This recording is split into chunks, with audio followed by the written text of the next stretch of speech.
Aujourd'hui, c'est le jour. C'est-à-dire que là, on va attaquer un truc compliqué. On va refaire le linteau ici. Donc pour ça, il faut que j'enlève toutes les briques au-dessus là, jusqu'à la fenêtre, de là jusque là. Sauf que ici, tout le mur là, ça appuie dessus. Donc si j'enlève là, il y a tout qui va me tomber dessus. Donc ce qu'on va faire, en plus, j'ai une hélice qui arrive là, donc c'est génial. Le câble est tout pourri. Je ne sais pas comment ils ont passé ça, mais c'était à l'époque. Donc on va faire un trou ici. On va étayer intérieur, extérieur. J'ai un arrêté de la mairie pour dire que j'ai le droit de poser un étai sur le trottoir et il faudra que je balise. On étaye. Après on va démonter gentiment sous les piles de la fenêtre là. Pareil, on étaye un de chaque côté pour pas que toute la partie au-dessus se barre.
Bon, alors j'ai fini d'enlever toute la partie brique au-dessus du linteau. Juste, je sais pas comment l'enlever. En fait, c'est deux morceaux de bois qui sont vissés entre eux. Il y a une vis par là, une grande tige et puis une de l'autre côté. Voilà. Je pense que je vais l'étayer à la moitié et le couper à la scie sabre. J'ai une grande lame. De toute façon, il est pourri, donc il va se couper tout seul. Juste avant d'étayer, je vais nettoyer le coin là.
Bon bah c'est parti pour le coulage.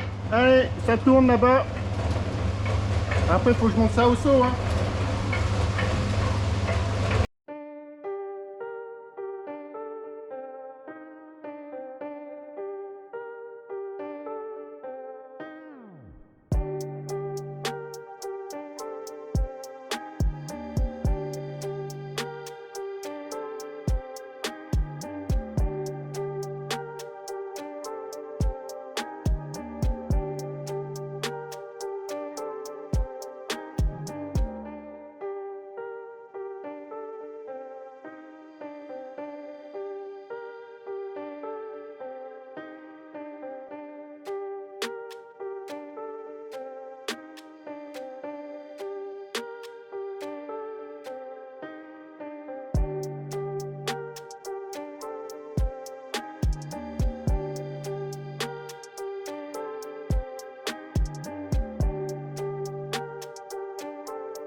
Allez, on se retrouve pour une nouvelle journée sur le chantier. Alors, ce qui a été fait hier, j'ai pas eu le temps de filmer parce que c'était un peu compliqué. J'ai collé une première rangée de parpaing sur le linteau après l'avoir décoffré uniquement sur les côtés. Je vais laisser encore quasiment 10 jours le coffrage en dessous avec les étais pour voilà, qu'il sèche bien, qu'il se maintienne bien. Donc là il y a encore au moins 2 voire 3 rangées de parpaing à monter. Après tout le reste ça sera en briques. En façade ça sera en briques.